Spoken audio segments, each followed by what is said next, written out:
call to order zoning bylaw committee for July 10th, 2023. We do an alphabetical roll call attendance. Mike, we'll start with Clark. Clark Brewer here. Tom Callahan here. Cassie Malatesta here. Okay. Mike, can you hear us? I can hear you. Can you hear me? Yes. Yes. Not sure why my camera is not working. It says it is. Well, it's all right as long as you can hear us, but Jack is supposed to join us and Dave is back from Egypt and Qatar and wherever else he was going, and he will be here at 7 o'clock. So let's first, I guess, Mike, you're officially going to be appointed tomorrow night, but official welcome of everybody to Mike Dickey from the zoning board as their representative. And Mike, you get to meet Judge Cutler, Mike. Hello. Hello.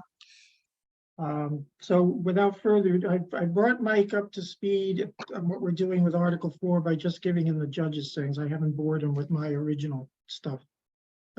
That will come up as it comes up. But so we'll jump right into our meeting tonight. I'll tell you that I have no minutes, and I was just telling Cassandra I'm falling behind on doing that, but I'll catch up. But the first thing quickly is that you all know, Mike might not know this, we did actually qualify for a grant to get assistance with the housing choice legislation and how we deal with it. So we discussed this briefly at our last meeting, but Sandra has scheduled a meeting with whoever it is doing it on Thursday, and I'm going to try to attend in the midst of trial prep. But we discussed amongst ourselves last time that we don't need them to write the bylaw. So I guess I'm not sure what it is they're going to provide until we talk to them, but I guess what should be the scope? What do we want this outside consultant to do with this? Tom, have you seen the outline of their scope? I have not had a chance to read it yet. Because that would probably be the first place to start. Yeah. There is an outline. Okay. Andrew could probably I have it pulled up if you want to share it. All right. Yeah. If you could do it. I mean, my own thought, the writing the bylaw itself to whatever the result is going to be is really something we can do and should do. And number two, as far as identifying properties, I think that's something we can do too. But what the build out scenarios for those properties, I guess that's where we'd get some technical help. And, particularly some of Clark's ideas on some smaller scale development, can we do that in places? So if you have that, Cassandra, go ahead and share it. I do have it. I don't have it. My computer is telling me that it needs permissions to share things. So Right. You can keep talking. I'll work on that in the background. Well, all right. Well, again, I apologize that I haven't gotten a chance to read it. So, I mean, generally speaking, is that what we need them to do? Is, Mike, I don't know, I'm not sure aware of what the housing choice is imposing on Cohasset at the moment. We have to zone to allow for 638 units as of right. We need to do that within the scope of 43 acres because it's 15 units per acre is the required density. Amongst this committee, we've kind of decided we would probably shoot for that to be in an overlay district in the 3A commercial areas. And at this point, not to have it in any of the residential districts in the town. The majority of it has to be within a half mile of a train station, and we can use either Cohasset or North Situate. There's less already developed land down by the Situate border. And if we split it up in the two districts, we only have the two areas. We just have to make sure there's 50% plus one in one of the districts. There are some towns that are going to have perhaps 3 or 4 of these districts because they have multiple stations. But so, we've had an inquiry. I had an inquiry a few weeks ago about a buyer of land along 3A, the south side of town. They're interested in doing a multifamily project. So, there probably will be some interest out there once we zone for this, but question is, do we do it? How much do we do it? There's a sentiment in some other town leaders of doing the bare minimum we need to do. The Attorney General at the moment is taking a dim view of towns that do that. So, there are certain threats that hang over our head, but I'm open, again, my apologies for not having read it. I don't know if anybody else read it, but I guess what's the marching orders that we give to this group to take advantage of their services? So for whatever reason, the Zoom app is not going to allow me to screen share unless I completely close it out and restart the program. But I do have it pulled up and I could read off the specific tasks if you'd like. I just emailed that to everybody. So if you can get your email and Zoom, then the scope of work should pop up. All right. And the understanding is that we have until December of 2024 to get this zoning done. And we can go forward with our other changes to Articles 4 and 5 and then kind of graft this district that we're going to create onto all of that after the fact. Tom, I just one point in terms of this consultant, the state has assigned us with this consultant. They're probably working with others. It may be that they have a model bylaw created already. I guess I would recommend, rather than worrying about who writes the bylaw changes for our zoning bylaws, it's going to be a process where there's a product. If the consultant can do 90% of the bylaw and we tweak the last 10%, I think that's an okay process. But since we have a year and a half, I think it's okay to not put a whole bunch of preconditions on what the consultant does or doesn't do for us. Given No, I hear what you're saying. I mean, ultimately, with other my thought towns. about it is the text, any textual part of Article 4 or 5 we have to include is going to be kind of short and sweet. It isn't going to be much. And the rest of it is plugging things into the two tables of Article 4 and Article 5, which, until we make our changes that we're talking about, that we're working on tonight, for example, they might not be able to suggest specifics, but yeah, I don't necessarily need to constrain them, but. Well, again, I think it's a process where the consultant's learning, we're learning, the state is learning what the issues, problems, feasibility is, and I have no doubt we could come out at the other end with something positive. Yeah. It's just you have to kind of lend yourself to the illusion temporarily. Yeah. You've got an intensely literal mind, Tom. So. And I would just clarify that the scope that UTILE gave to all of us is approved by MHP. So MHP, who is like the funding authority, that like they've seen this scope and they say, yep, this is what you're supposed to do. Cassandra, do you want to just read I know Well, is everybody able to open their town email that has this? No, Scope? I don't have a town email, but that's all right. You can I talk sent amongst yourselves about that. That's fine. I mean, Judge Cutler Yes. your KP Law email address. Yeah, they just, we have been switching our server over all weekend and it's not operating correctly right now. I'm calling in from my home computer because Yeah. it's a mess. Fair. again, there's nothing here, it's for the judge's benefit, this is a $19,900 project. It's got four main steps. Nothing here is jumping out at me that's horrible, but I guess so. Clark's right, they'll do all of this work, and then when we get to the nitty-gritty of integrating suggestions into the actual bylaw, we'll just do that. So I don't know if there's anything that jumps out at anybody or that is something special that's not on that list that we should have them consider. Again, I don't think this is necessarily rocket science because there's only so many pieces of property that are going to comply with this that we can put in this overlay district. And I really think the most important thing is what it actually could look like should everything be developed. You know, as a practical matter, up near the Cohasset station, some developer to meet these lot size requirements is going to have to string together a bunch of properties. They're going to have to buy multiple properties to be able to do something for this.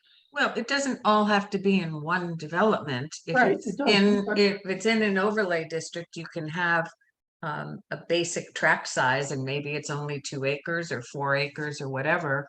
And you can go from there. And what you're going to need are really performance standards and the process as opposed to anything, you know, there's no special permit, so it's Right. by right. So I think what you're going to need this consultant to do is sort of help you come up with the parameters that have to be used you know, what systems have to be in place and so forth. Yeah. And for those, again, who don't know about the specifics of the legislation, you know, Avalon was negotiated by the zoning board at the time to 2-bedroom units. We They can't don't do- allow you to restrict, it No, can't we be can't age do that. restricted. Can't be We- age restricted. It's got to be Right, for can't be age families. restricted, so we have to allow for families. Mhm. You know, but again, within those 638 theoretical units, I suppose we are allowed to designate the number of 1, 2s, and 3s, but you know, and I guess each one creates different scenarios, you know, particularly in generating school children. So, you It's a know, 19 for Mike's benefit, it's a 19% increase in dwelling units yeah. from our current approximately 3,000. Yeah, Unit. The limit under the regulations is 15%, and for some reason in Cohasset's math, it works out to 19%. It does But that. you know, it doesn't happen overnight. No. It could take 10 It years. could take many years. than 10. So yeah, I think that's it. Just take the long view. Yeah. And identify the areas where you think it might work. And you can continue to tweak it if something comes in and it just doesn't work out. You tweak the bylaw a little bit. It's still by right, but you can change the parameters as you go. Yeah. What if the town of Cohasset owns property in the overlay district that we You prepare? could do that. You could Is do that- that. You can- could, actually, that's even better because the town has a lot more control. If you want to use a private developer, you can put out an RFP and specify the type of development you want and what you're looking for. And it can be a competitive process that you pick the best developer with the best product. So, Except that we don't have any that I'm aware of in the. well, no, there is. I had a brief conversation with Brian Joyce on a related matter this afternoon. Yeah. For everyone's benefit, Brian Joyce is our director of public works. He's a civil engineer and has got his toes and fingers in everything that we plan in terms of infrastructure. But there is a parcel to the north of the what I'll call the dirt pile, the Williams Yeah. landscape supply place. That's a town parcel. And we briefly went through the radius where there's quite a bit of wetlands in around both the North Situate station and the Cohasset station. Yeah. But the main reason I stopped in his office was year or so ago, we had done a preliminary design with a consultant for the North Cohasset 3A corridor, something similar to what is planned by MassDOT on the South 3A section. Yeah. with bike lanes and passing lanes and safety measures and intermodal transportation links, which is my favorite buzzword. And he tried to get the powers that be to fund it beyond its 10% conceptual phase. But what would be useful to have, I think, as a part of this housing choice change is what that ultimate design is. And if it's possible to assign responsibility to any new developers for a portion of that infrastructure, Mm. that would be good to have, because currently right now, Judge Cutler, we don't have any sidewalks that go to the train station. Yeah, you're gonna Well, want that, yeah. The last 15 years, some have been preliminary design, up to like 5%, but nothing has really come together. And the town did use some of the Avalon money to build a new sidewalk down Sawyer Street, but it dead ends onto 3A. Right. So making these connections and so that people can move safely, I guess, on a highway like 3A, as pedestrians is definitely something that makes sense to figure out and potentially pay for with this zoning change Mhm. indirectly, of course. What do we call it? Mitigation? Navigation is the Yeah. word. Mhm. Mitigation is the Yeah, word. we're gonna have to do all that as part of this. And Yeah, I think it's, one of the problems with building on the south side of town is really all we can do is build to the town line and then hope Situate is picking it up because they've got a development. And like I said before, I've heard rumors from them that there is a proposal for Henry Turney Bailey Road between the station and 3A. So well, I Um, mean, the part of that 3A corridor that MassDOT is doing runs to Henry Beetle Bailey Turner. And past Beechwood. So it was a true intertown project. But there may be missing elements, like the last quarter mile to the train station from 3A that we want to have discussions with Situate on. All right, well, I think I don't want to take up too much of the time with this. I think Cassandra, if I can't join in, anybody can join the Zoom meeting if they want, by the way, although we can't have a quorum, but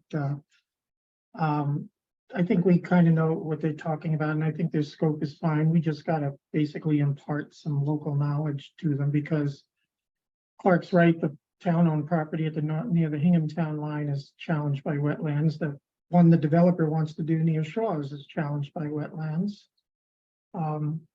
And as I pointed out to that developer, that 3A redesign is done. So, it's got to fit now. You're going to put a new curb cut. You got to fit into the state's approval. Whereas the north side of 3A, that's still wide open for reconfiguration and redevelopment of that part of 3A. And we should probably get developers to help on that. So, all right, we'll report back at the next meeting on what happened with that. It might not work out to get the developers to pick up. Yeah, well, again, I don't know what happens when if you're doing on a state highway. I don't know Don't what, ask, you're not going to get it. I don't know Well, what you can do with then a you don't- state highway or how you don't get give them their- private contribution. But What was that, Jack? then you don't give them their permits. If they're discretionary, right? And of course, they're gonna say they can't do it, and they're gonna tell you they can't afford it. But in this case, it's as of, Not discretionary, it's as of right. yeah, If so it's as of right, it's as of right.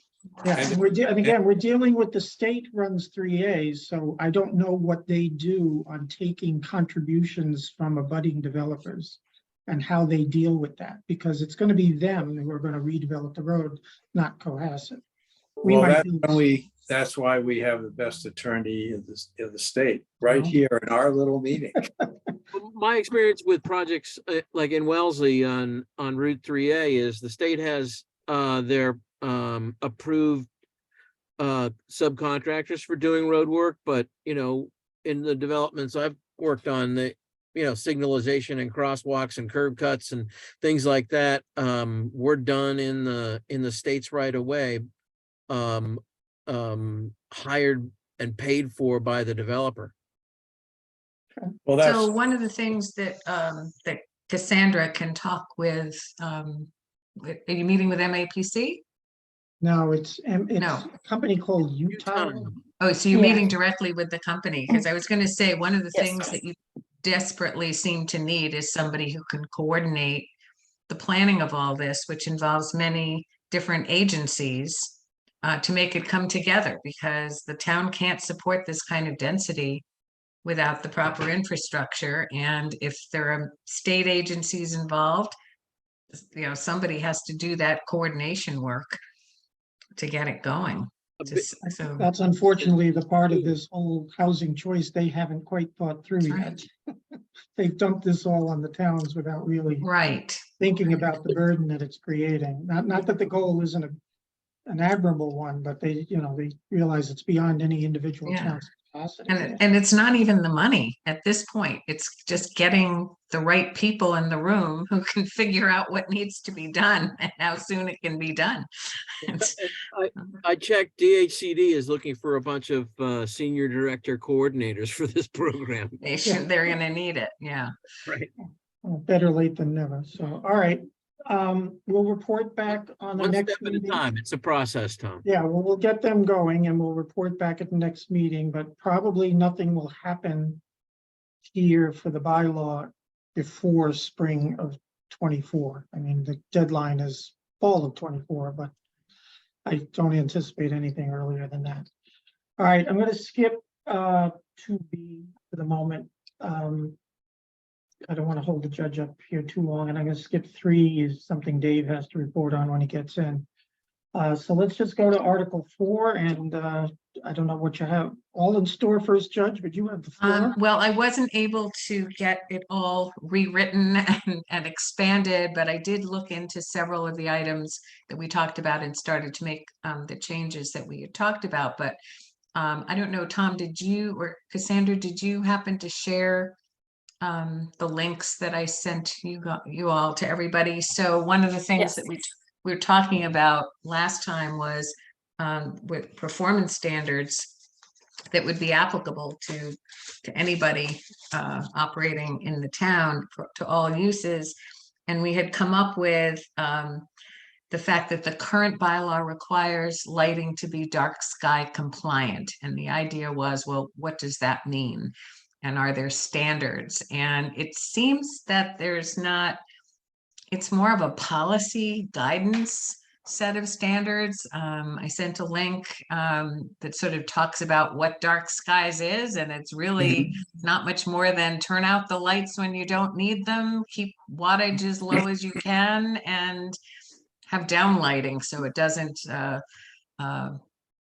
pollute the surrounding skies with light. So I don't know. I don't know how you want to Well- condense that, but Clark, is there some professional standard for this? Because you are the king of dark sky when we talk about it on the planning board. Is there some professional guideline or standard that we can? The lighting industry has a dark sky organization, and the manufacturers can designate whether their light fixtures are compliant or not with that lighting industry. right. Yes. But did you, when you say that the use has to be, the lighting has to be, well, I think you have right now, you have the use may not produce direct or sky reflected glare and must be dark sky compliant. The use may not. So it's not just the lighting fixtures on the property. I'm thinking maybe you can't have buildings that have the lights on all night. I'm not sure, but I didn't read that link in great detail, but I think I just sent it along so you'd sort of get an idea of what was involved. And we can still continue to look for a source to refer to, I suppose. I wasn't able to find any federal or state guidelines or rules. Right. Yeah, in this the other regard. the other thing the judge sent was about smoke, and there's a standard to refer to. There's a published standard by an agency that maybe no longer exists, but it's still, But it it's exists and still it's used. talked So about. and I heard a story on NPR, I think even yesterday, about dark sky and the people who advocate for it. But what are we measuring it against? We Right. say be dark sky compliant with what? And Yeah. that's, I guess, Clark, if I you think know that's, yeah. where we can identify that, that's really all we need here, is just to be able to give some clarity as to what dark sky compliant means. If there's some industry standard of that, then let's refer to that industry standard.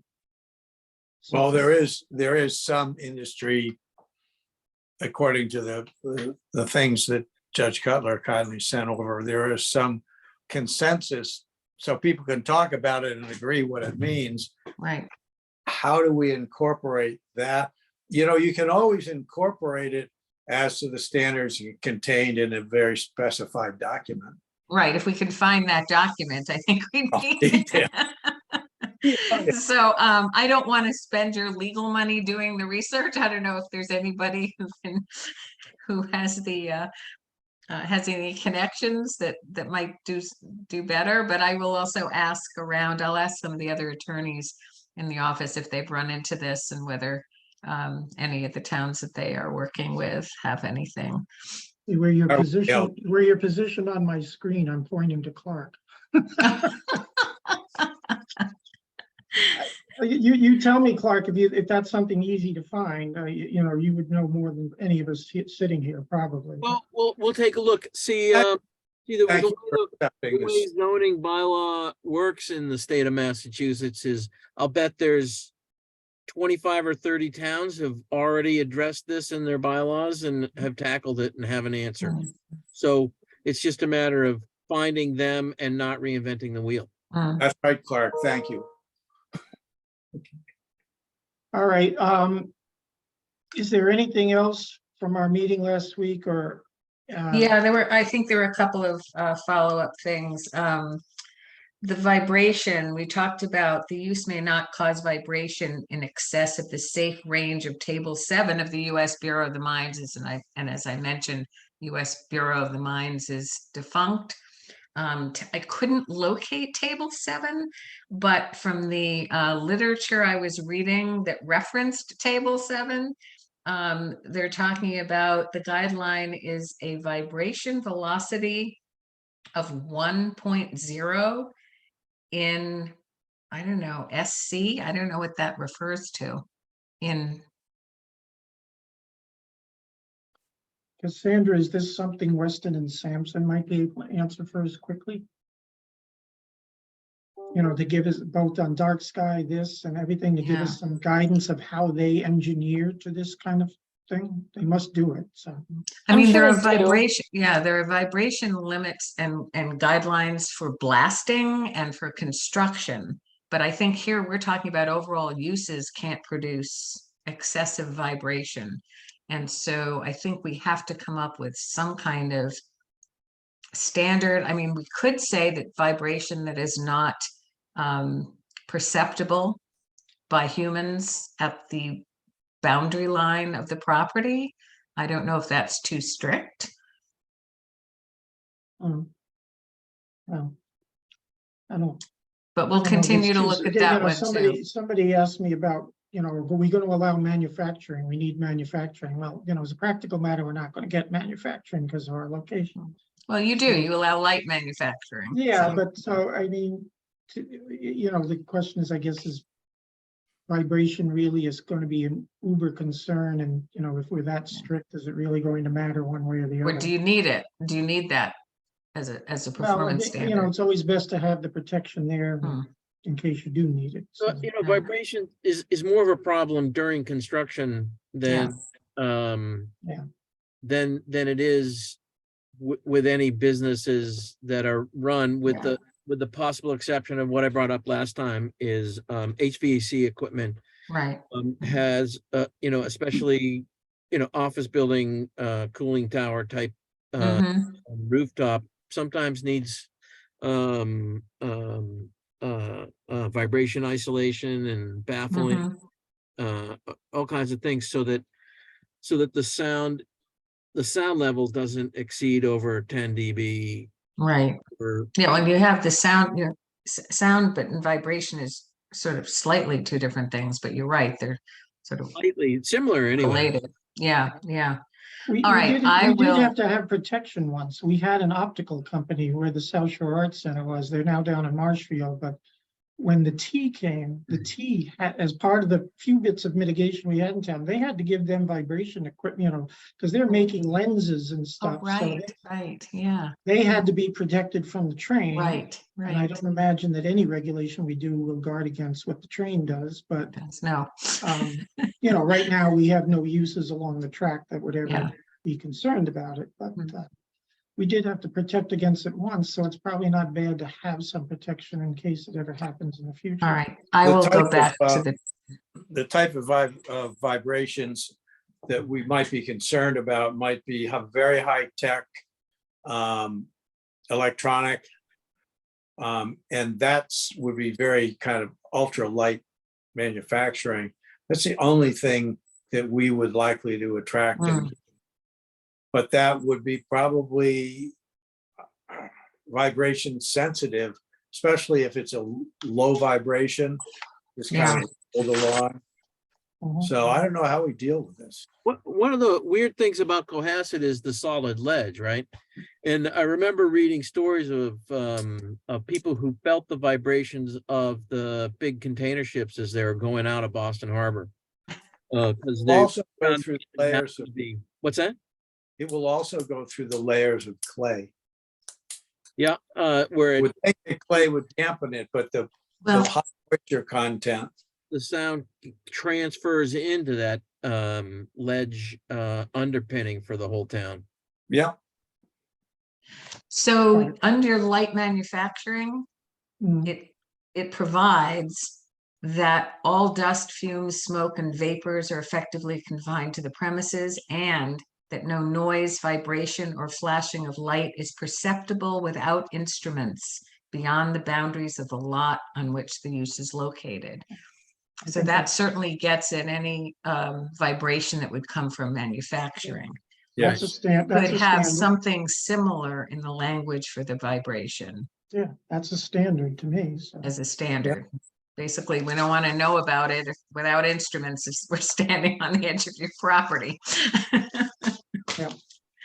So, all right, so that's, that was one follow-up. The other follow-up, I know Cassandra sent the licensing, dog licensing statute, and it accepts as what is not a kennel are 3 or less dogs in the same, owned by the same owner as pets. And they don't, so if you have 3 or less, you don't have to be registered as a kennel under state law. So we had as one of the possible listed accessory uses, personal kennels. And I think we had said 4 or less dogs kept as pet on the premises. And the more I was thinking about it, do you really want to go there? As to how many dogs people can have on their property. You just want to leave that to the licensing. Yeah, we can leave that to the state law. Yeah, yeah. Yeah, Bob, I do think it's, if you've ever lived next to somebody who has a large number of dogs, it's not fun. Not And then fun. dog lovers are passionate, so better to stop them outside the gates before they get in the gates. Yeah, I mean, I guess the idea is that you can't have a kennel as an accessory use if you've got, or you really can't have a kennel that's 4 or more dogs as an accessory use of your property. And Yes, maybe that's something that's a prohibition. And so if it's less than that, then we're not going to worry about it because it's not a kennel. right. Yeah, there's been some nasty fights around those issues and pets and all that, but it is not something that once you start it, there's a lot of dog people who are just blind to the effects of their beloved canines. True. And That's I'm a true. dog lover, by the way. Yeah, no, it's true. But it could be said for one dog or 10. It's just sort of how they're kept and how Oh, yeah. what their personalities are, I guess. Well, I like the ones that like cats, if you know. I've been looking to adopt a dog and none of them like cats. Well, you don't like, I want the ones that I like that like cats. My cat rules the house. So. All right, was there anything else we needed to follow? So we didn't, there was a couple of things that we glanced over, and again, I have to rewrite still some of these things just to bring it into what we had, but we hadn't totally decided on a couple of things. One was, let's see if I can find it, on the principal uses in the general regulations. I had put in some suggested language and we kind of talked about it, but didn't really resolve it. And that's that a lot can be used and developed for more than one principal business or light industry use allowed by right in the district in which the lot is located. So even though something may be classified as a business district, we might wind up allowing it in an industrial district. This would allow you to have a couple of uses, as long as they were allowed by right. You don't need to divide it up into separate lots. So there could be a grouping. We talked about, it could be a business park that has research and development and a bank and an office building and, a small light manufacturing plant or whatever on the same campus. And so the question was, is that all right? And I think the general I think- consensus was okay, but I wasn't sure. Yeah, my own thought is, again, we need to be flexible in commercial development because it's difficult enough to attract it here. So Yeah, Yeah, I I think see that there makes they- sense.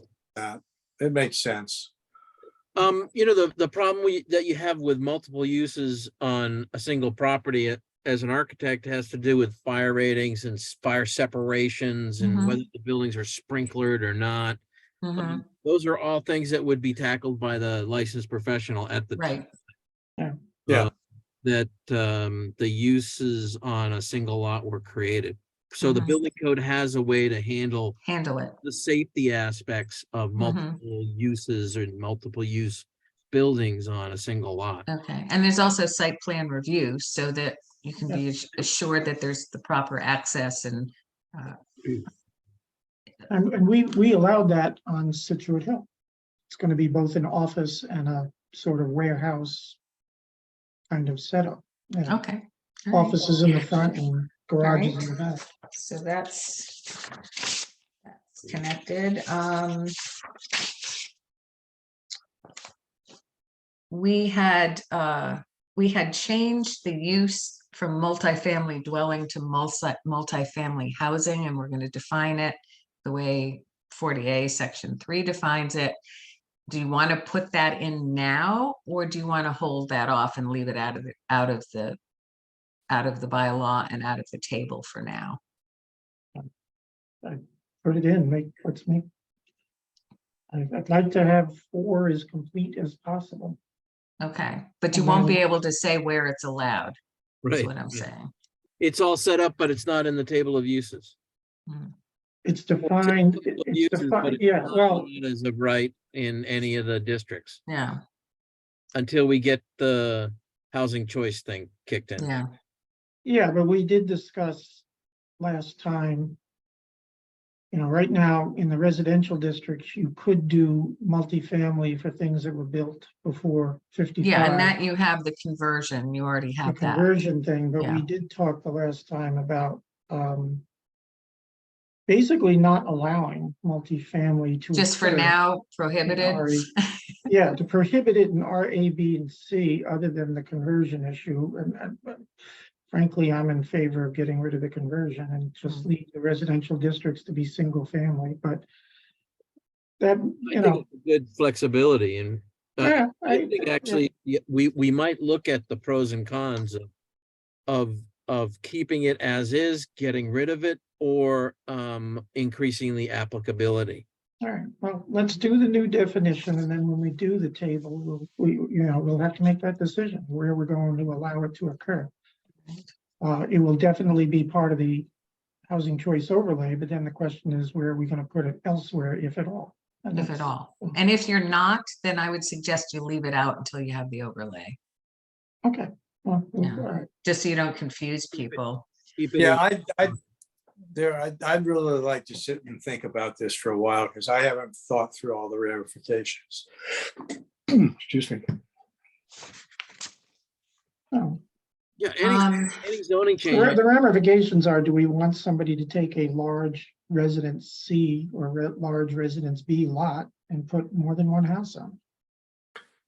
Well, we might have some things percolating around the town now where that might be very germane. And Yeah, well, that's what the inquiry about the Oaks was all about. believe me. well, that's exactly, and that might end up, despite some people's claiming that they're pure as the driven snow, there are people who are looking to densely develop that right now. Yeah. Under sure. rubric of this will be a Price tag. profit preservation. Yeah. Just as an example, the Cook Estate is, I think, 17 units on one lot. They aren't they're separated. condos, lots. Yeah. Yeah, they're yep. condos, yeah. Yeah, I mean, it's sort of a different way to own a house. Mhm. Yeah. I mean, even the Toll Brothers has non-conforming lot areas that are same idea. They're exclusive use areas Mhm.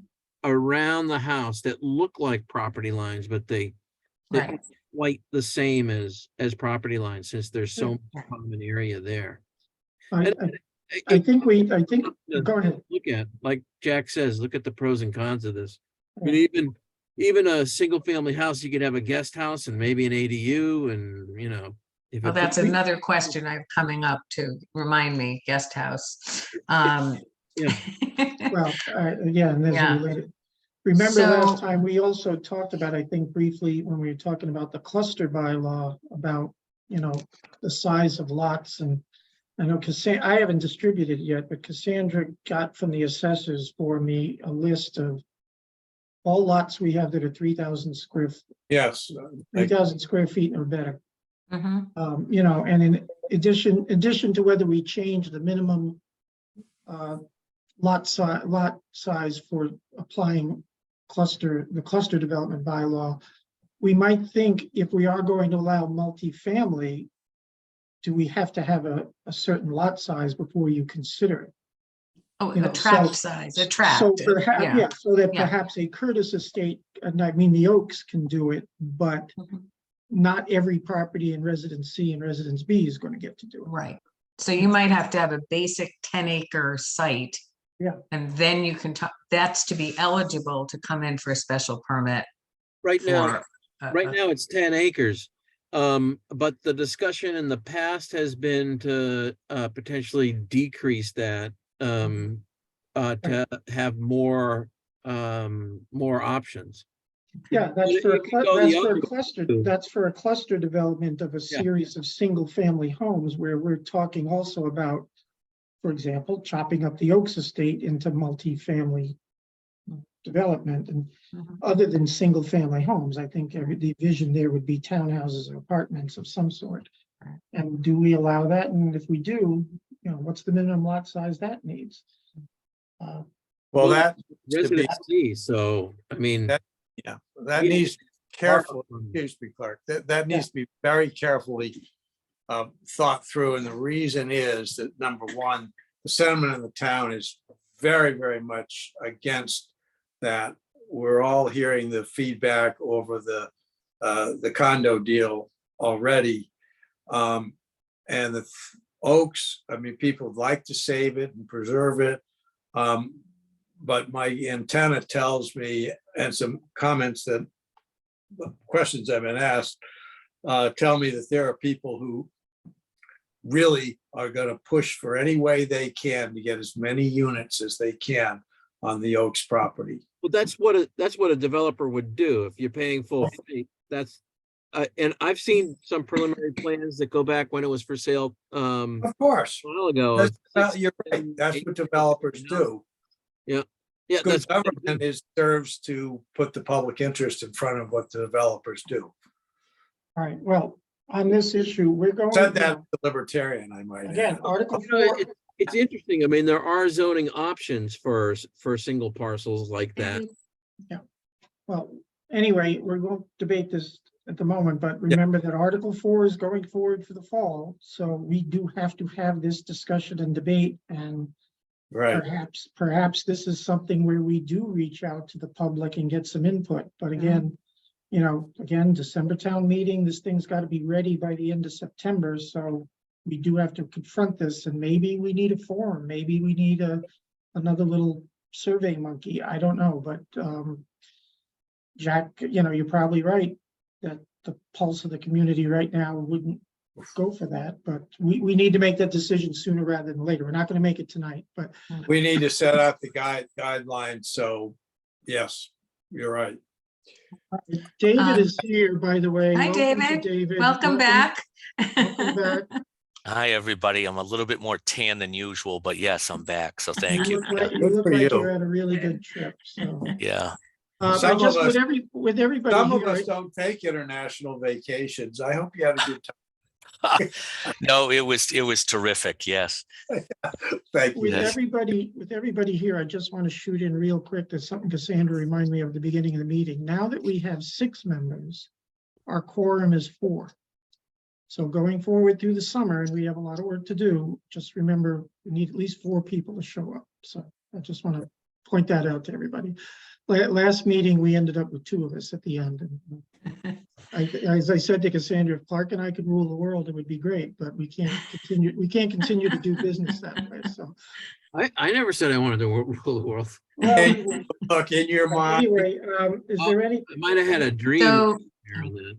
I just wanted to give, and I don't mean to put Mike on the spot, Mike, and you can say you don't want to be on the spot, but as the newbie and you know, you saw what the judge submitted for the last meeting. I don't know if there's any thoughts on our overall approach of simplicity and breaking up the table into principal and accessory uses. So those are clearer than they are today, and also more simplicity of categories of uses rather than the laundry list we have today.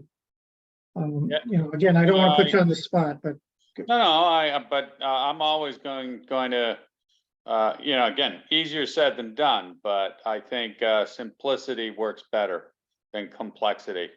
I mean, let's face it, these bylaws are, you know, complex enough.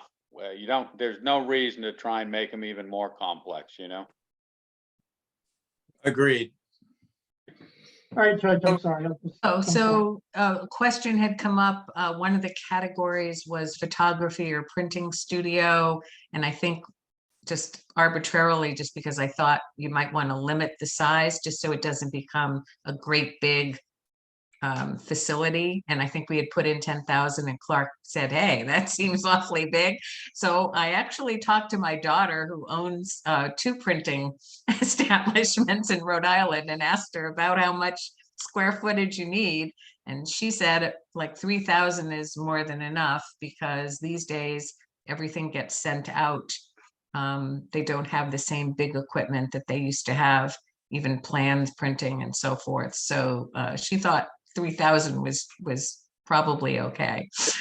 More like a retail operation instead of, and then print in China and have them FedEx to wherever the Right, destination is. right.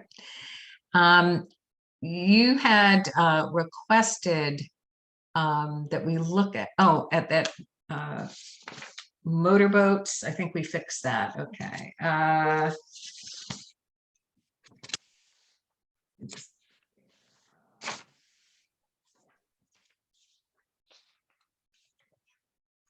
Oh, we still have to decide about whether or not we want to regulate telecommunications towers specifically.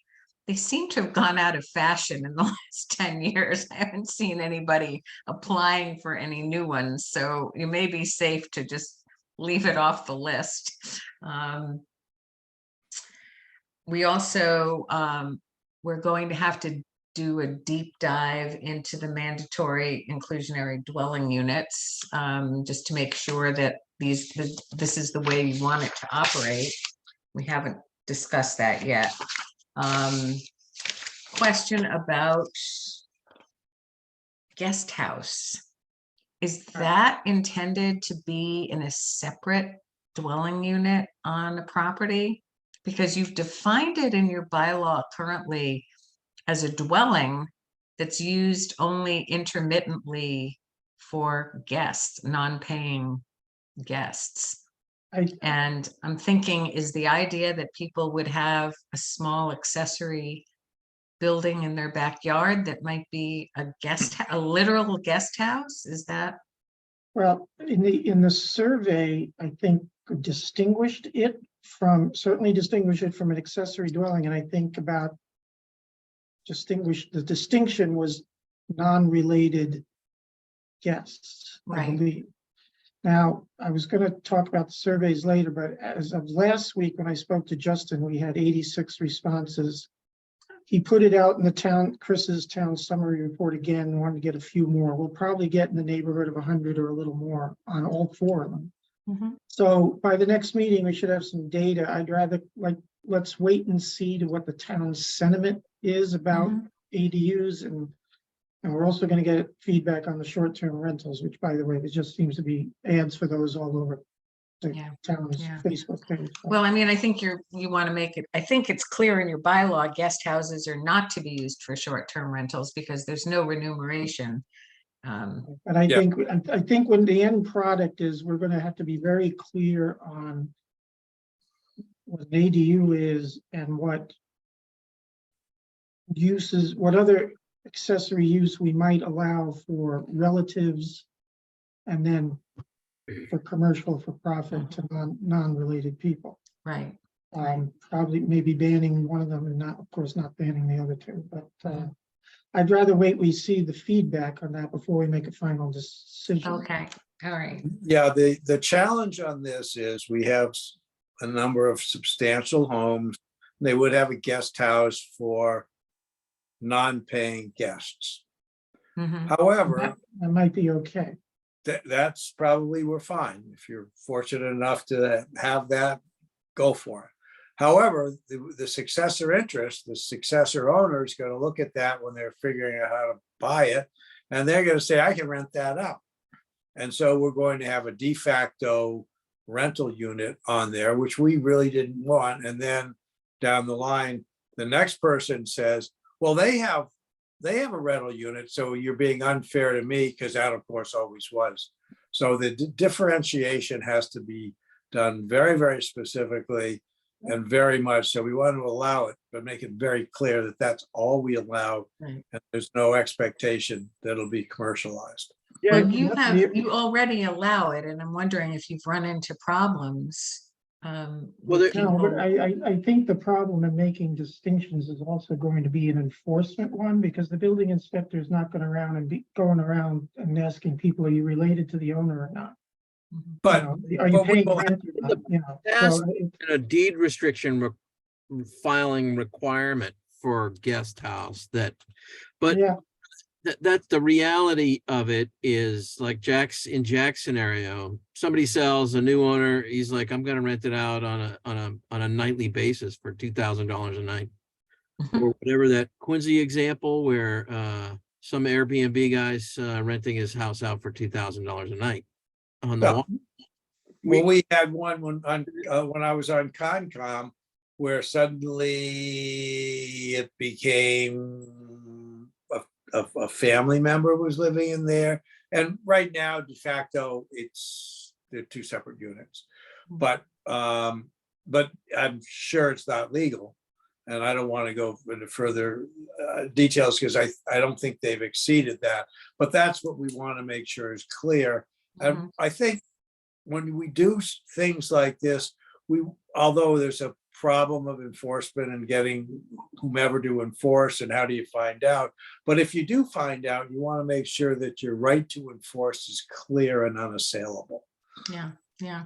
What do you project in terms of the size? If someone were to build a new guest house, let's say someone had a 2-acre lot and they said, you know, I want to put a small guest house out in the back. I have an attached garage and I want an accessory building on my property, and they have this setback area and so forth. Like, can you picture like what size this thing might be? Right, well, Well- maybe there's a percentage compared to the main house, or a percentage for a guest house related to the lot size. Hmm. Yeah, it's the same if we end up allowing ADUs out of the main building. which Then I'm- it won't matter because you could just No, but I allow think it. If we allow that, we're going to need to put a size limit on Size that limit too, on it. because we're not going to want what is allowed to be, whatever we allow to be developed to then turn into something Right. much more extensive in the Right. future. Well, I think it's already like around, I think it can't exceed 900 square feet or something. Yeah, that's the ADU inside a house, yeah. And, Right. you know, maybe we just extend that to outside the house. If Right. we go, if we go in that direction, and I'll bet you the Right. survey is gonna want us to go in that direction. but- Yeah, yeah. Okay, all right. So, Yeah, there's a minimum size definable, so everybody knows those are the rules. mhm, Yeah, I go along with that. Yeah. Well, just the philosophical part of this is, I think there ideally if someone wants to build an ADU or a guest house and they're trying to evaluate which, that there's a path for doing it in the right way, the way that mhm, conforms to zoning, and instead of sneaking around and trying to get away with something right, that to create a path for legitimate accessory units, I think should be the overarching goal within limits that mhm, that some of which we set out already with the ADU. Mhm. And maybe if you have a legitimate ADU, maybe you don't have the guest house. right, exactly. So Yeah. if you're allowing to build, let's say, an accessory unit of up to 600 or 650 square feet, if it's Right. separate from the house, maybe That could be a guest although house or an ADU. it with- could be a guest house or an accessory pick- dwelling pick unit that one you or the other. rent. You just can't use it as a short-term rental. And then again, going back to our previous session, if we ban multifamily uses in the residential districts, we don't want to have a sort of backdoor allowance of it That's just because the right. houses the other dwelling units are really tiny in size. Yeah. Well, Yeah. right now, people can rent out their house on a daily basis. Yeah, They right shouldn't now, be. yeah, they can. I could rent out my house to somebody over the weekend. Yeah, they can. And that's what one of the surveys is asking what Hmm. people's thoughts about that are. Whether we're As gonna allow opposed that. to another dwelling unit that I We might. don't regulate it at all at the moment, so, and there are people who are doing short-term rentals left and right. And there's a No. difference between a homeowner Yeah. renting out their property on a seasonal basis or temporary basis or what have you, and a corporation Right. that buys up 20 houses in Cohasset and has them on the website, and And they they're are out- constantly for rent. They Yep. are definitely out there. And you see it where I see it in my business as people are being pitched that, potential clients of mine are being pitched that as a real estate investment. I look at Right. nuts. But if the numbers can be absolutely lucrative beyond belief. Oh, yeah, yeah. I've seen maybe 4 or 5 Airbnb type rentals for Cohasset. I mean, I don't know about Verbo or some of these other ones, Hmm. but it's possible that I looked at it at the slow time when everybody had their property up. I mean, it could be a maximum of 20 during the summer and Hmm. 5 in February. I don't know. Right. Well, we don't. The thing is most cities or even towns, if they're going to allow an Airbnb type of short-term rental, they've got to register that so that you have some basic Right. health. And the reason is you have to have some basic health, safety, and welfare Sure. look at it. Hmm. Because, if you're renting something, do they have the proper fire exits? Do they have the smoke detectors, the basics that you would have for Right. any rental. So An adequate septic system. yeah. So, I mean, that's the reason. So if people want to go in that direction, if it comes back to people say we want to allow Airbnbs in some short way, that has to be a part of what you would have if it's allowed, if not, then it's not, but it's. Yeah. No, in that case, it would be registered with the Board of Select, the Select Board, so that, Oh, wouldn't you love that? Every Every meeting. every meeting have 3 or 4 coming in front of you. Yeah, that would be In fairness, I'd dump that on. Board the, of Health. Board Yeah. of Health, Yeah. Board of Board Health. of Health. Yeah. They have nothing to do, so. Thank you, Tom. All right. So, okay, so I am going to Yeah, so what do go you? back so to for our work on next- this, and I've also already started on Article 5, so I'm gonna try and get you that stuff. Depending upon when your next meeting is, I'll try and get it at least 4 or 5 days before that meeting. Okay, so, again, for Mike's benefit, for Article 5, we are only going to be doing at this town meeting the necessary housekeeping changes with terminology that are based on these Article 4 changes. Any substantive change to the dimensions in Article 5 will be in the spring. And that's going to be a next topic of discussion in a minute. So at our next meeting, Judge, your deliverable will be really what The Article 4 the upgraded Article 4, as far as we've Include- gotten, and again, there are many subjects that we haven't right, really and delved we have to make into. some decisions. And then the basics of the, my draft of Article 5, how it would Right, be and the redrafted. table of Article 4, will we have a? I is think that I think we can fill Or is that that the table last in one? once you know what, Okay, once you know what you want, we can get a table in, yeah. okay. So But I'll that'll see, be- I'll see if I can find somebody who is better at this stuff than I to create the table to fill in. And Yeah, but the table I did is in Word format. It's not in yeah, Excel or anything, so Right, it's a right. mess to edit with, so. right. So Uh, that's what I have to do, is yeah, I get need somebody to- with a yeah. little more skill in that area than I have to create Absolutely. that. All right, as far as our next meeting goes, we might as well decide that now. I had left open the option of either Monday, the 24th or Wednesday, the 26th, on the anticipation on the 26th that the planning board was not going to meet because we've got nothing to do. Although, for those of you who are interested, this Wednesday's meeting, our only agenda is to go over this stuff, to bring the planning board up to speed on what we're doing. Yeah. But Cassandra told us by Yeah. email today that we may have something to do for the planning board on Wednesday, the 26th. Yes. May. I haven't gotten the application yet. They did give me a call on Friday saying they were planning on submitting it, so I suspect that I will have it for that meeting. That would put us on Monday, the 24th or Monday, the 31st. What's everybody's pleasure? 31st would be better. I think I have a trust meeting on the 24th. All right. Did you say, Judge, the 31st is better? 'Cause- 31st would be better for me. Yeah. Okay, well, I you're could- you're the controlling voice, actually. Yeah. I can do it Yeah. on the 31st. The only issue I have is that I wouldn't be able to get in until 7. So That's would Want it, to fine. start it later? would it be okay to start at 7 instead of 6:30 for Sure. this one off? Yes. Sure. Yeah. Just as long as you're not in Egypt or somewhere else exotic again. Yes, yes, of course. I thought you would have changed your background for this. Oh, I probably will. Maybe for the Yeah, next give us one I will. give us a pyramid or something. Yes, yes. Yeah, It looked like a great trip. right. Yeah, no, it was terrific. It was absolutely terrific. And the thing is that they're building over there like you can't believe. They're building a brand new capital city over there, among other things. And they're building a $4 billion monorail that's going to connect the whole country that I saw them putting up. And I look at this and I go, geez, we can't even get from East Boston to downtown Boston, and they're building this thing that's going to connect all the cities. But there you go. So And I'll bet all those contracts are run by their army. I know, I could see Clark salivating. there. Yeah. How do we get there? Yeah, no, it's actually Siemens, the German company, is Yeah. is the one doing it, and they're pretty proficient, obviously. So What, it's Clark It's really speaks exciting to German. be able to All do right. stuff. It is. Yeah, yeah, well, good. People say yes instead of no. yeah.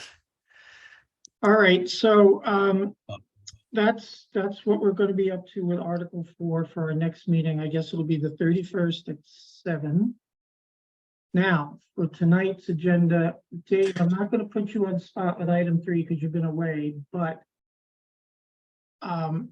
changes to the solar energy bylaw have to go into Article 4 that are gonna be part of the judge's changes. Anything else, since we consider this low-hanging fruit that the alternative energy wants to do, and some changes have been suggested to them on 19 and 20, Articles 19 and 20, we want to get this out of the way in the fall. You've been made the quarterback of dealing with them, so Yeah. again, if you could report at the next meeting, what's up with them, try to get, if they want to suggest anything else, if they have their own ideas, they want the ideas I threw at them, whatever. And then Possibly the- enlarging the overlay district or allowing it elsewhere in town. Yeah, and allowing the individual wind use and all that stuff. And we talked about, we did talk about at our last meeting, solar about, allowing standalone arrays in a yard, like there's one on River Street in Norwell, happens to be on a very big property, as opposed to just allowing things on roofs, but things like that. Let's just get that out of the way as soon as we can. And then the other thing Dave and I have talked about that he was working on was looking at other towns who have impact fee bylaws. Yeah. And I'd like to get again, you don't have to reinvent the wheel.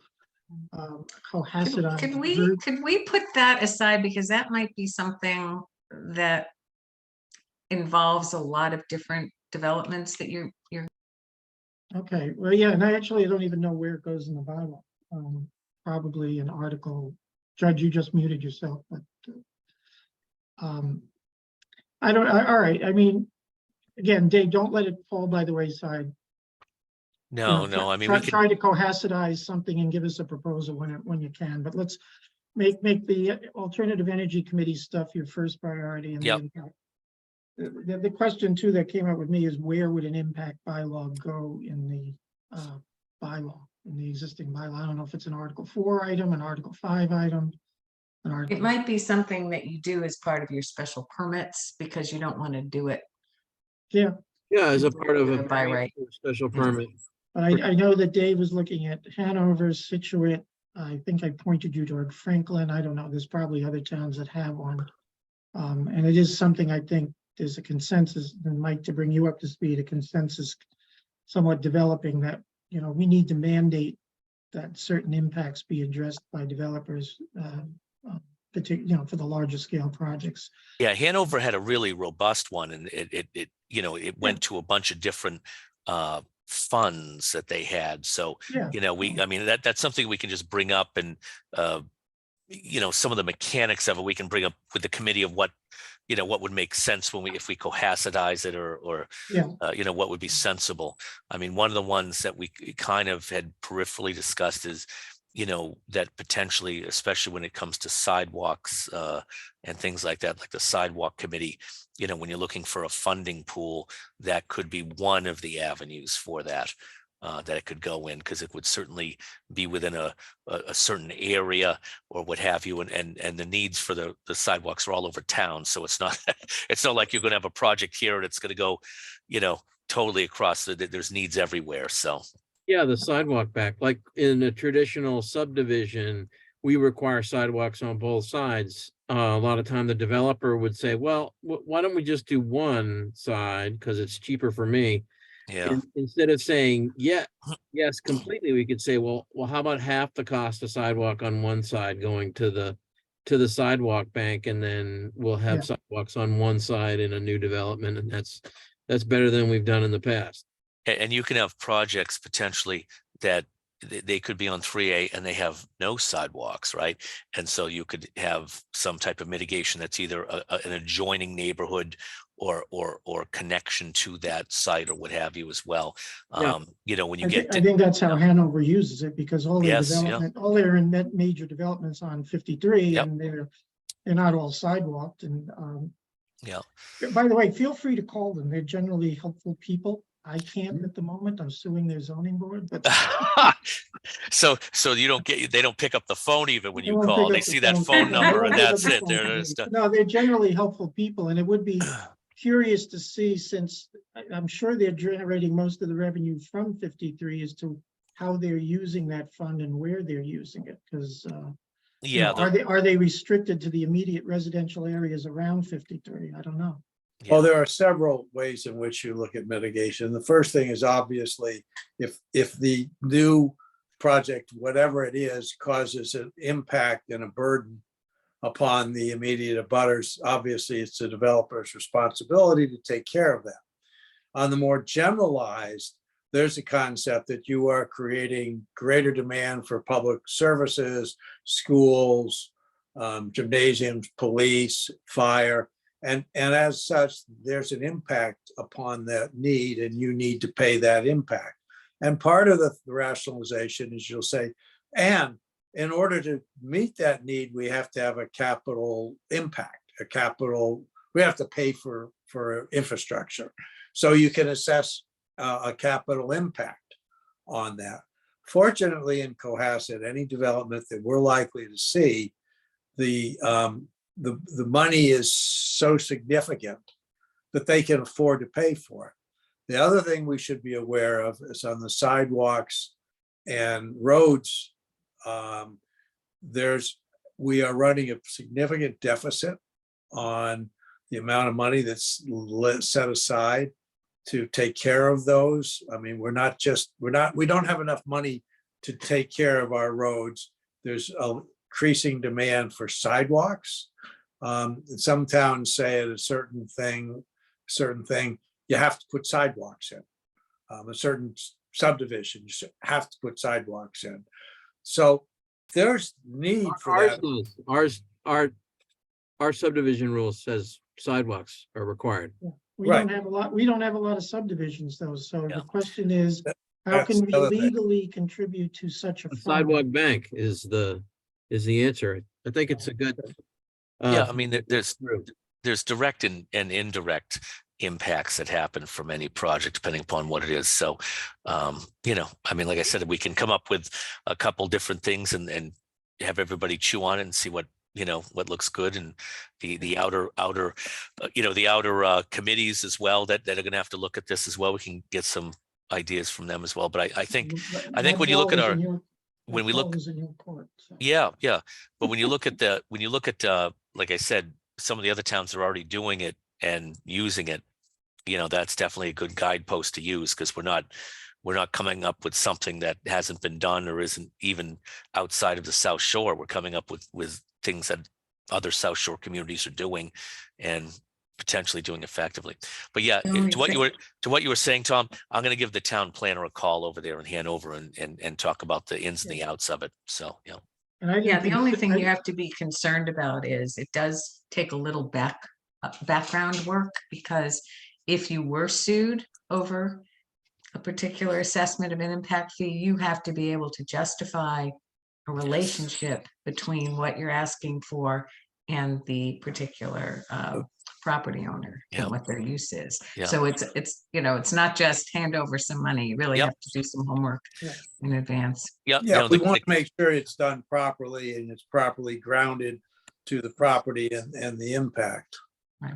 I think the word is nexus. There's got to be a nexus between the two. It's not a Christmas tree, and it's got to be, there has to be a nexus and connection to the actual impacts and what you're paying for. Yep, absolutely. Because the only other way to do it is special tax assessments to the property owners to pay for the sidewalks to go in. You know, you can do that. That's a different way of approaching it.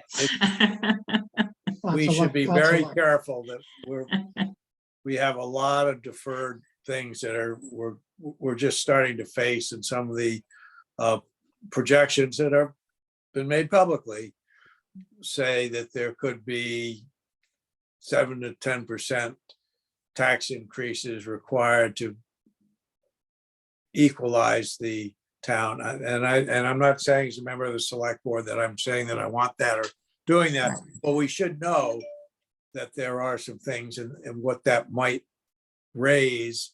And that gives you an idea of the capital needs of the town. Right. And one last thing before You're we pushing go. me out. Yeah, one last thing to say before we go is when we talk about sidewalks, for anybody who's watching or ends up watching this, you know, it's been put out there. It's $1 million per mile installed. So, you know, if you break that down, it's almost $200 per foot that you're talking. So any little bit will help. That you know, to help do a street here, street there. And again, as they say, Rome wasn't built in a day.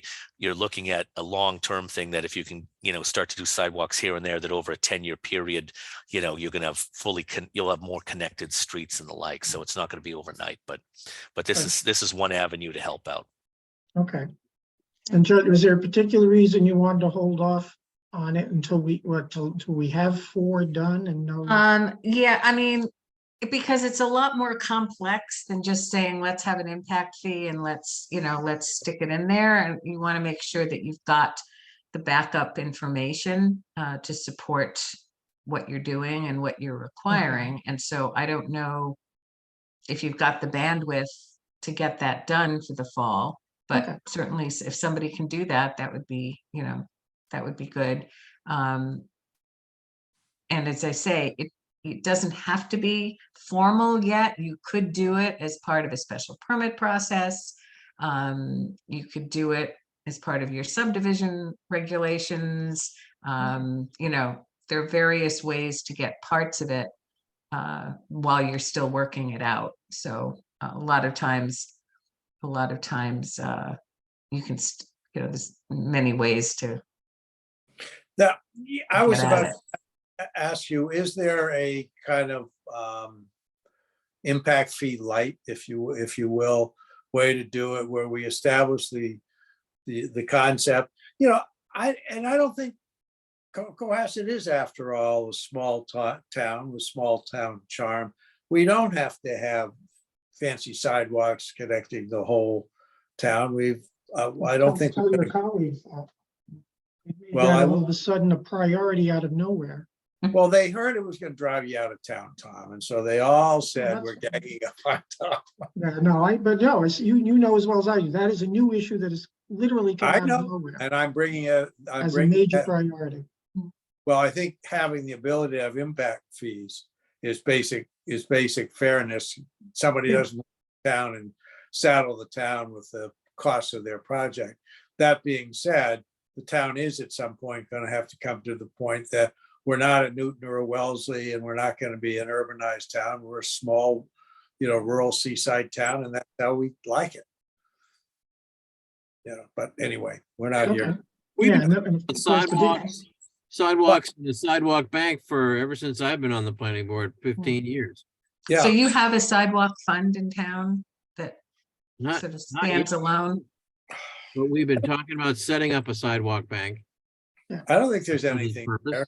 No. There's some, Because but if you had one, it would be something, if you had, say, a developer on, let's say, Route 3A, and they were redeveloping or building a new development, commercial development, going through site plan review. It's not unusual to say, and you got to build that little segment of sidewalk in front of the property too. Or Oh, yeah. if it's, or that we've been contribute doing. money in lieu, so as, Yeah, you get there eventually, we did that on the Toll Brothers. Unfortunately, that money sat there in an account for 10 or 12 years and then was You pulled meant off Avalon. by other things. I think it was, You went Avalon. no, this is Toll Brothers. Toll Brothers, we didn't get anything out of 75 grand, something like that. That's about 75 grand. It was never spent. Yeah, it didn't fix the sidewalks in front of their development. No, the money All was right. just there. And All right. and I think I found it 3 years ago, sitting there, Hmm. because somebody else wanted to use it for a defray something on the harbor. But anyway, that's an administrative issue. Okay. Well, that one looks like we're gonna move along to the spring, but we need to do some homework, but we'll, Dave, again, you're the quarterback. Report when you have something for us. All right, the last thing I want to discuss that we talked about last time was seeking a study from an expert on potential changes to Article 5. Again, the substantive changes, if any, would be in the spring, so now would be the time to commission a study. I had asked if anybody had any ideas for the scope of that, other than discussions that Clark and I have had on the subject. I haven't heard anything. And just to frame it, the Article 5 dimensional table on the left side of it is lot size, frontage, setbacks. Height is in the middle. And then on the right side of it is coverage, which leads to house size. The prior bylaw working group on house size had discussed switching from our current means of measuring to going to a FAR, which some towns have done in a residential context. We do it in the harbor and we do it in the village right now. We also gathered data on the average house size before and after the year 2000. 2000 is a dividing line between where our population took another big percentage jump, and with that, the average size of our houses jumped. I believe the data, I don't have it in front of me, but I believe the data suggested that the average house size before 2000 was around 4,200 square feet. Now it's 5,200. So it's gone up quite a bit.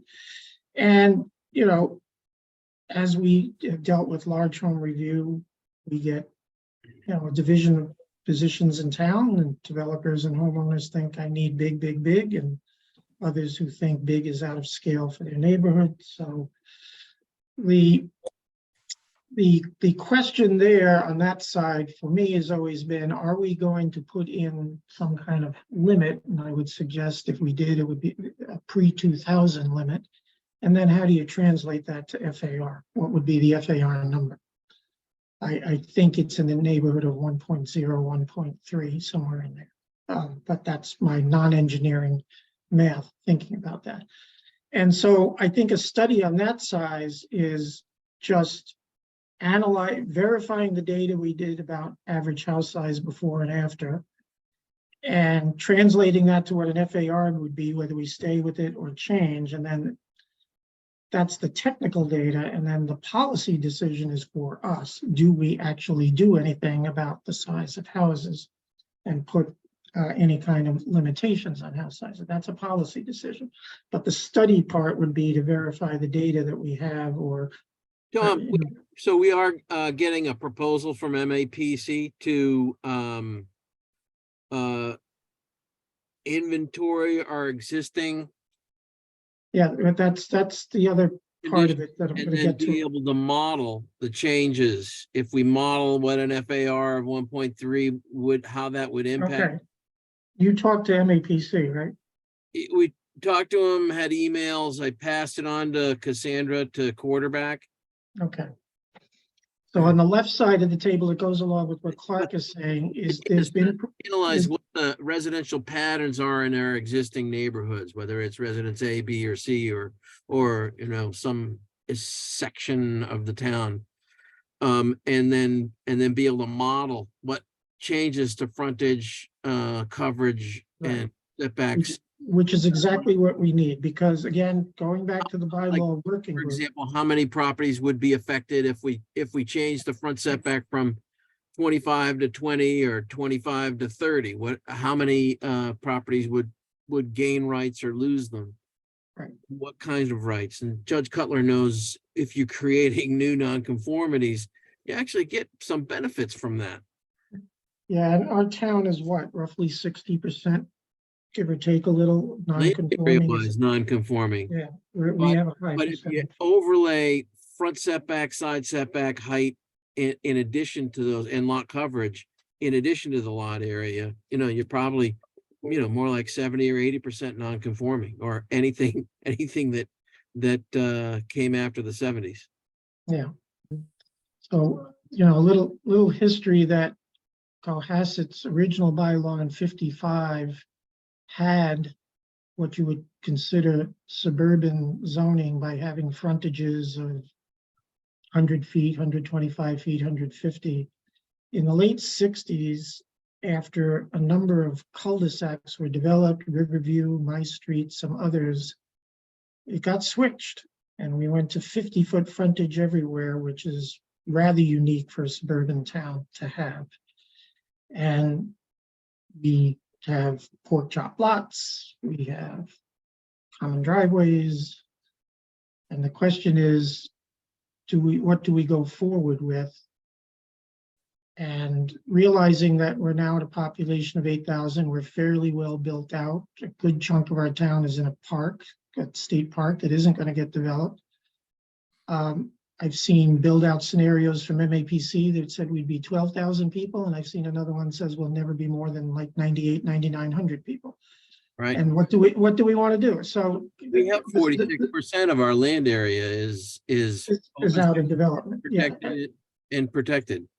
So Clark is right. The study that we would commission, and if it's MAPC that's going to do it great, would want to see what's our build out, what's our overall, what's our pattern right now, and what, Right. and then okay, we stick with 50-foot frontage and our current setbacks.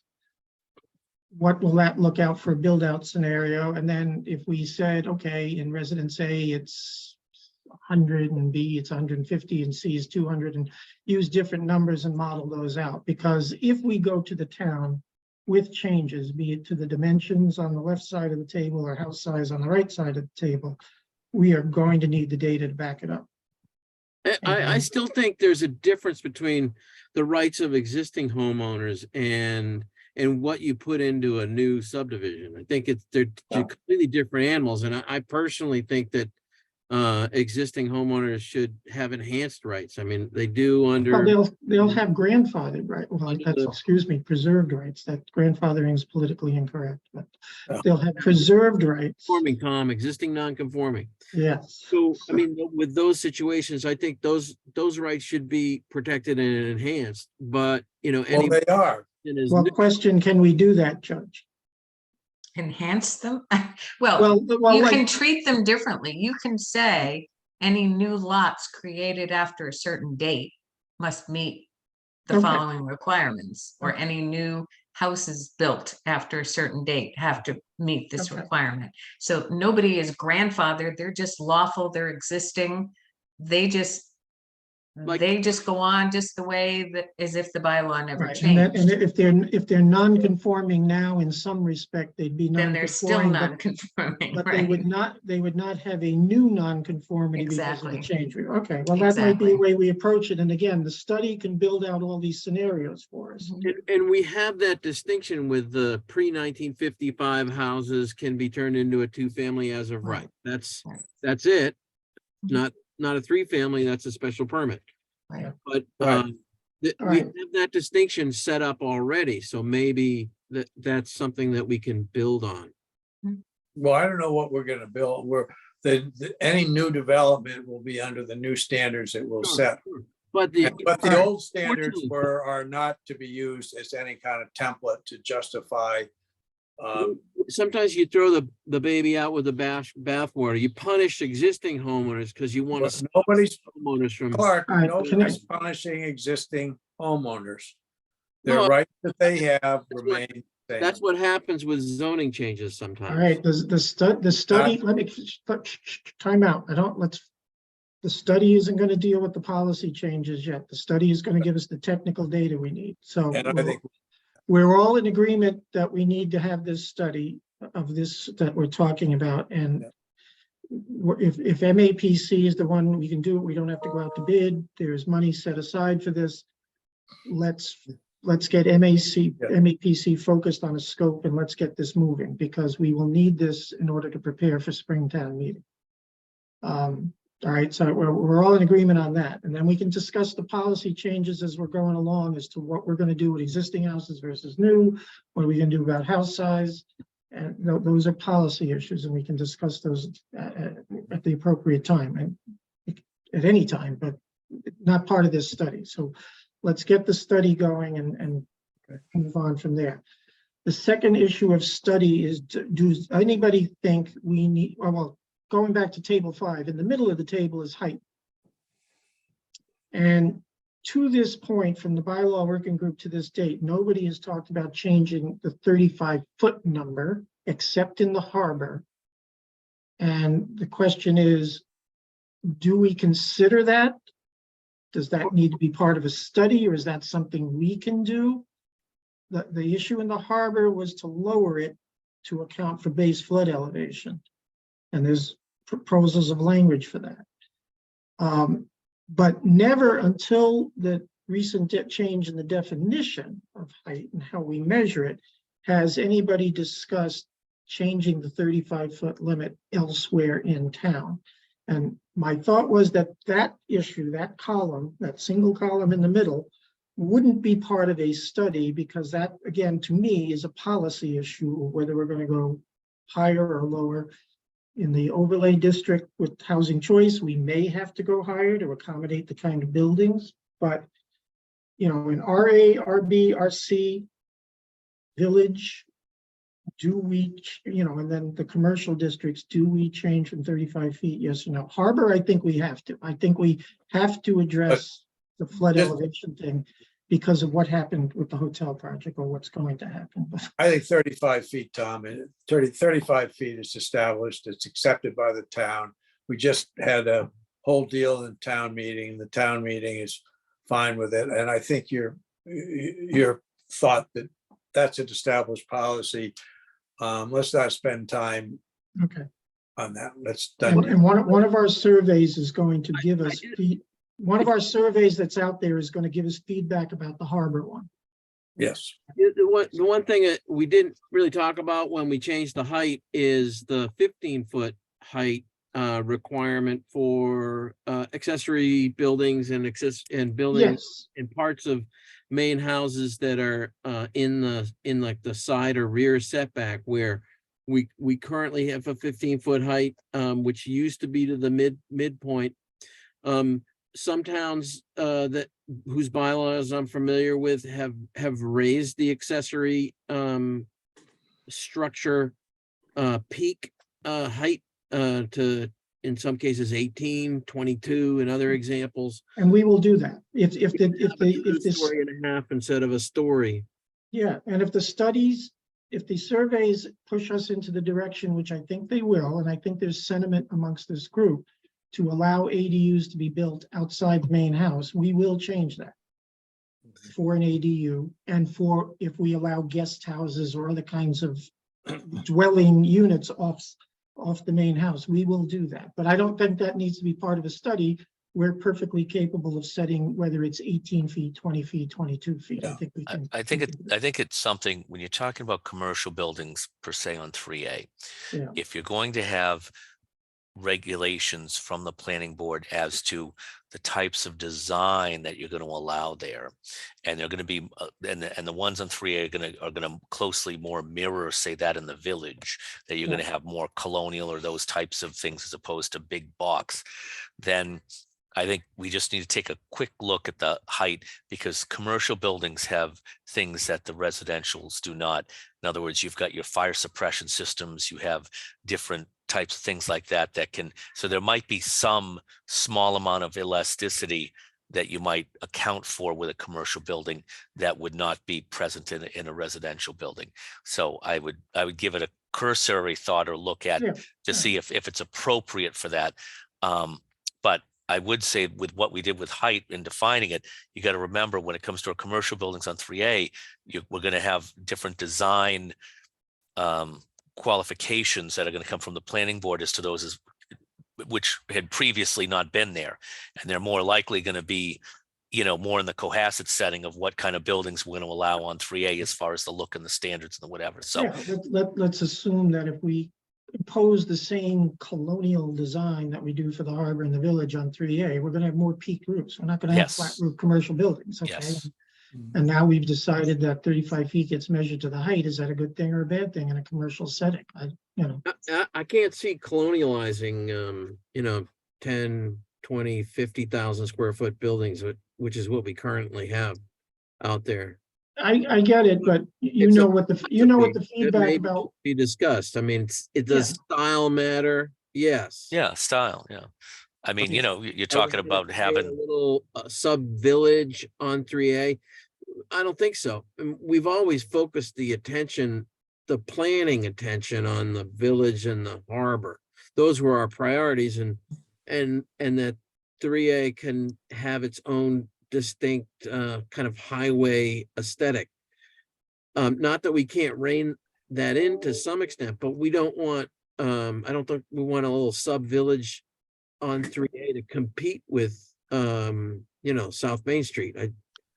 yeah, I mean, it doesn't have to be fully villageized, but I mean, it's certainly in the design concept of what the building looks like. It can be more, of that. I mean, other towns have it. I mean, if you look at the TOD district where we've got the building there, it still has the accoutrements that would be more of a New England style building, even though it's big and has double floors or whatever. So I think that's what you're looking at. You're not taking away the functionality of the building. It's just the outer design. Well, I'm not So- talking so, about yeah. functionality, but I am talking about aesthetic priorities, and which might compete with our investment in the village and the harbor. By the all way, right, well, let me just say I that. have another meeting that I have. to Yeah, go to. design guidelines for 3A is a topic that the planning board needs to take up, and we're going to, I'm gonna focus somebody on it. Somebody's gonna get the task, but, all right. The last thing about a study, does anybody think we need any updated data about our parking regulations, i.e. are we regulating properly the number of spaces per use? Or do we think we are at the state of the art? I don't know. I think that's a quick study for somebody to take on to just see if we're at the state of the art of our spaces per use. I would suggest that we would want it informational, just so we know what the data is. Okay. So we get blindsided that we didn't know it, but we'll decide that. But I do have to sign off and thank you all. And Mr. Yeah, Dickey, we're just about done here. yeah, I just want to say welcome to Mr. Dickey. I'm glad he's. Why, thank you. I appreciate it. You're welcome, Michael. I saw you the other day, but I was laughing too hard to say it then, so I'll say it now. All right. Hey, well, thanks. Mike, I was speaking to one of your colleagues today. Right. I have to go. Well, thank you. Bye, Jack. Cheers. I See you, know. Jack. I was speaking to one of your colleagues today on a business matter, and we were joking about how you got appointed to this position. Yeah.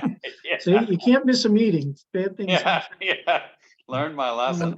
All right, so. I think, Tom, I think the Cas- parking would be great to get some more information. Yeah, regarding I don't know, this. Cassandra, if maybe one It's of our been- existing on-call people like Weston and Sampson or somebody can maybe, if we can find the way of getting them to just take a quick look at it to make sure, Weston and Sampson does a lot of analysis on some of our larger projects about parking, so maybe they, if we can fit it within the bidding rules and budget, maybe they can just do a quick analysis for it to see if we need any change to Article 7. I mean, the overall issue is, especially when you talk about the villages, it's the volume. We don't have enough parking spaces for Yeah, all the village, I uses. don't think, It's- yeah, you the know, village there's- is simply that we don't have physical space, and that's the same Yeah. problem in the harbor, but I just also want to make sure we're not being overly, generous or, yeah. overly restrictive on how much parking. I mean, remember when Stop and Shop got built, that there was a complaint that, more spaces were being required than would feasibly be needed at that plaza, I don't want to be in that position, because that puts the harbor and village are already problems, and to be overly restrictive on them is not going to help us, but. I think it makes sense to do a quick study and get a Yeah, see reality, if we can. get a reality check on it to see where we are. I mean, it's different than it was 20, 30 years ago. So Yeah, that's- MAPC has done a couple of parking studies Who's that? Oh, MAP yeah, you mentioned that, parking studies. yeah, programs, in particular for the village. But, you know, I would think they would know what the state of the range of parking space sizes, whether we should have compact in addition to full-size spaces, and how electric charging is expected to change the parking landscape. And the we- construction, of the parking lots. yeah. As we electric need vehicles tank- are quite heavy. We need tank-size parking for some of the Right. vehicles people drive in this town, but that's another story. I All have right, well, another that- meeting to go to also. Yeah, so- that's good direction. So I think we're all set. Again, I don't have any minutes here, so I'll entertain a motion to adjourn, and we'll see everybody on the 31st. Second. All right, all in favor? Hi, Aye. Hi. good night, everyone. All Good right, night. Thank you so much. Good night. Thank you. Hi, everyone. Thank you, Mike. Good night, all. All right, thank you, Cassandra.